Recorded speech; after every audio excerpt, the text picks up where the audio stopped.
Hello everyone, चेतन Bharat learning में आप सबका स्वागत है। आज हमने यूट्यूब पे हम अपनी नई सीरीज स्टार्ट करने जा रहे हैं हरियाणा जी के पीवाईक्यूज के। हम सबको पता है जो हरियाणा एचसीएस का एग्जाम दे रहे हैं उन सबको पता है, उन सब एस्पिरेंट्स ये बात जानते हैं कि हरियाणा जी के क्वेश्चन सिर्फ प्रीलिम्स में पूछे जाते हैं, मेंस में नहीं पूछे जाते। तो आज हम करेंगे 2024 एचसीएस प्रीलिम्स के पीवाईक्यूज, ठीक है, जो कि हरियाणा जी के स्पेसिफिक होंगे। तो उसी से आज हम स्टार्ट करते हैं। सबसे पहला क्वेश्चन हमारे पास आता है ये वाला। देखो, ये क्वेश्चन बहुत इंटरेस्टिंग है और मुझे नहीं लगता कि जो लोग हरियाणा से जो पेपर में जिन लोगों ने अटेम्प्ट किया था और ये क्वेश्चन किसी का भी गलत हुआ होगा अगर वो हरियाणवी अच्छी तरह से जानते हैं। तो क्वेश्चन क्या है पहले वो देख लेते हैं। Match list 1 and list 2। List 1 में एक स्पेसिफिक वर्ड इन्होंने दिया है और लिस्ट 2 में इन्होंने उससे संबंधित एक टर्म दिया है, ठीक है, कि ये जो शब्द है किस उससे स्पेसिफिक है, किस टर्म से स्पेसिफिक है। सबसे पहले है, अब इंग्लिश वाला सेक्शन हम छोड़ के चलेंगे, हम चलेंगे हिंदी वाले सेक्शन की तरफ, ठीक है, to make it even more interesting.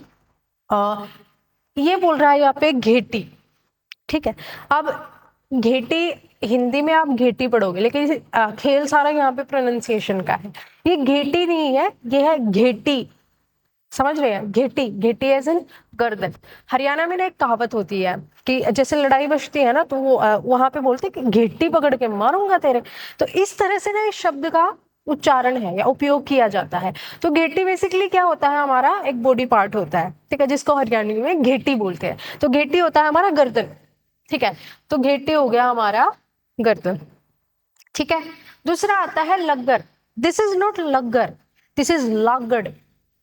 Haryanvi में इसको लागड़ बोलेंगे, ठीक है। बोलने का तरीका अलग है, ये लिखा हिंदी में है, लेकिन हरियाणा में इस शब्द का किस तरह से उच्चारण किया जाता है वो है लागड़। लागड़ बेसिकली एक उस तरह से बोलते हैं कि बहुत भारी, ठीक है। अब बहुत भारी इन तीन बचे हुए ऑप्शन में से क्या हो सकता है? घड़ा, दूसरा है बाहरी घर और तीसरा है हमारा दुधारू पशु, ठीक है। बेसिकली जब हमारी माताएं हैं, ठीक है, गांव में स्पेसिफिकली ये चीज बहुत होती है कि वो बोलते हैं खाम खा का लागड़ बांध रखा है, ठीक है। जब कोई चीज उनको भारी लगती है ना कि खाम खा का लागड़ बांध रखा है। लागड़ का मतलब होता है दुधारू पशु, ठीक है, जो किसी काम का नहीं है, ठीक है, उसको लागड़ बोल देते हैं, ठीक है। और लागड़ बेसिकली एक पशुओं के लिए यूज होता है, पशु में भी स्पेसिफिक वो गाय भैंस हो गई हमारी दुधारू पशु के लिए। तो लागड़ हो गया हमारा दुधारू पशु, ठीक है। अब तीसरा है बसन। दिस इज नॉट बसन, दिस इज बासन। क्या है ये? बासन। बासन बेसिकली किसी यूटेंसिल के लिए, किसी कंटेनर के लिए, बेसिकली किसी बर्तन के लिए इस्तेमाल होता है हरियाणा में, ठीक है। तो यहाँ पे बर्तन ना तो भारी घर हो सकता, तो बचा है घड़ा, ठीक है। घड़े को बासन इन्होंने बोला है। अब चौथा है हमारे पास नोहरा। अब नोहरा क्या होता है? जब गांव में होता है, गांव में क्या होता है ना, एक तो जहाँ पे लोग रहते हैं, एक होते हैं उनके प्लॉट जहाँ पे भैंसें बांधी जाती हैं, या फिर छोटे मोटे कोई खेती बाड़ी करते हैं, जैसे सब्जियां उगा दी, कोई बरशम उगा दी, सरसों, ठीक है। तो इस तरह के ना खेत को क्या बोलते हैं? नोहरा, मतलब एक बाहरी घर, एक बाहरी प्लॉट, ठीक है। अब जैसे हमारी भैंसें जहाँ पे बनती है उसको बोलते हैं घेर, किसी के यहाँ पे बोल देते हैं बढ़ाई, ठीक है। तो अलग अलग शब्द होते हैं उसके लिए हरियाणवी में। तो यहाँ पे जो नोहरा है वो बाहरी घर के लिए इस्तेमाल किया गया है। तो ये हमने सारे सोल्व कर दिए, तो इसमें हमारा आंसर क्या होगा? बी, ठीक है। घेटी होती है हमारी गर्दन, बी का है वन, लाकड़ होता है दुधारू पशु, बासन होता है घड़ा और नोहरा होता है हमारा बाहरी घर। तो answer will be B, okay. अब नेक्स्ट क्वेश्चन है हमारे पास। अब क्वेश्चन क्या है? सबसे पहले क्वेश्चन ध्यान से पढ़ना है। अगर आपने क्वेश्चन ध्यान से पढ़ लिया, आपकी समझ आ गया कि क्या पूछा जा रहा है, आधा मतलब ये लगा लो आंसर आपका हो चुका है, ठीक है। कंसिडर द फॉलोइंग पेयर्स, ठीक है। अब पेयर में क्या लिखा है? Leader of the revolution in 1857 इन अहिरवाल हरियाणा। किसने लीड किया था? राव तुलाराम ने। दूसरी स्टेटमेंट में कह रहा है leader of the revolution in 1857 इन फरीदाबाद, धानु से, ठीक है। तीसरा कह रहा है कि हांसी से 1857 के रिवोल्ट में कौन से किसकी लीडरशिप में हुआ था? ये बोल रहा है इमाम अली कलंदर। ठीक है, अब देखो, जब 1857 के जब हम रिवोल्ट की बात करते हैं, हरियाणा स्पेसिफिकली अगर हम बात कर रहे हैं, तो हरियाणा में मई से शुरू हुआ था हमारा 1857 का वो रिवोल्ट। ठीक है, अब ये हुआ क्यों था? 1857 में हडसन है वो हरियाणा में आया था और जींद के रूलर के साथ मिलके उन्होंने रोहतक को अपने कब्जे में ले लिया था। ठीक है, क्योंकि अंग्रेजों की पावर यहाँ पे कम थी तो वो रोहतक वाले हिस्से को, जींद को देख के वापस चले गए थे दिल्ली। ठीक है, उसके बाद क्या हुआ कि जब 1857 के विद्रोह छिड़े हुए थे पूरे भारतवर्ष में, तो हरियाणा ने बढ़ चढ़कर उनमें भाग लिया था। अब चूंकि हरियाणा भाग ले रहा है तो हरियाणा के अलग अलग प्रांत से एक लीडर उठ के आया जिन्होंने उसको डायरेक्शन दी उस रिवोल्ट का। तो उसी के बारे में ये यहाँ पे पूछ रहे हैं, इन्होंने क्वेश्चन पूछा है कि अगर अहिरवाल रीजन से किसने लीड किया था 1857 की क्रांति को हरियाणा, तो ये कह रहे हैं राव तुलाराम। ठीक है, अब बेसिकली अहिरवाल है क्या, ये कौन सा रीजन है? ये हमारा हरियाणा का सदर्न रीजन है जो कि राजस्थान से सटा हुआ है। ठीक है, उसमें हमारा रेवाड़ी, गुड़गांव, महेंद्रगढ़ के वाले रीजन इसमें आते हैं।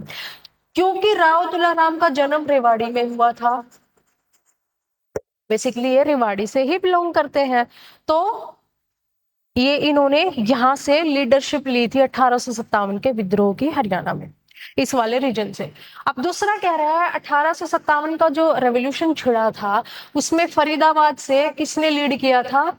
धनु सिंह ने। बिल्कुल सही बात है, फरीदाबाद से अगर किसी ने लीडरशिप ली थी 1857 की क्रांति की तो वो धनु सिंह ने ली थी। ठीक है, और भी जो लोग हैं उन्होंने असिस्ट किया था इनको इस विद्रोह में, राइट।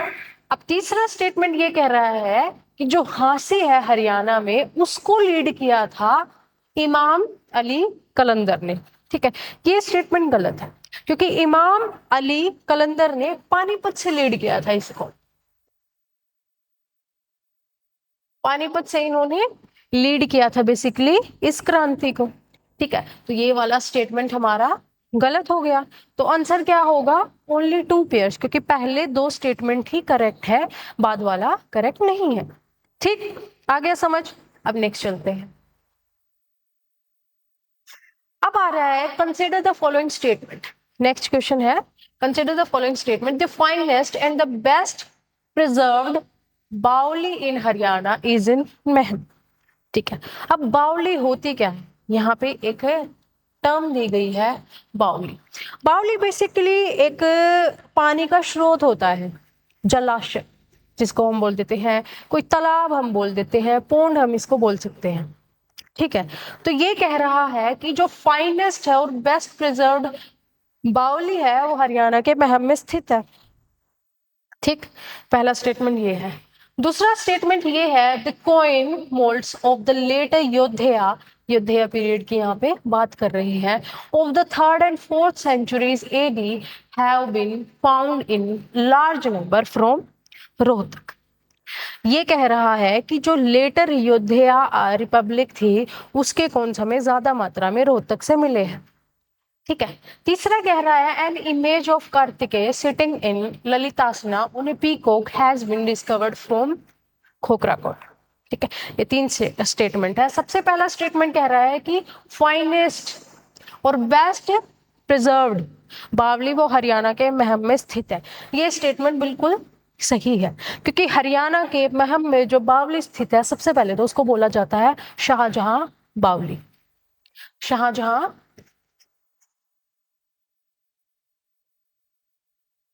की बावली,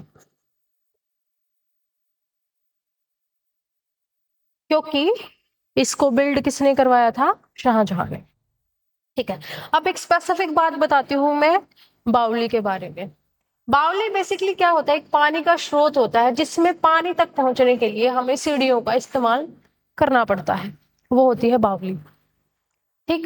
दूसरी टर्म ये कह रही है कि लेटर योद्धया पीरियड के जो कॉइन मिले थे वो सबसे ज्यादा मात्रा में हमें रोहतक से मिले थे। बिल्कुल सही बात है। जब योद्धया पीरियड हमारा चल रहा था, जिसे हम रिपब्लिक ऑफ योद्धया भी बोलते हैं, उनके ज्यादातर कॉइन रोहतक में मिलते क्योंकि उनकी राइन उसके आसपास फैली हुई थी।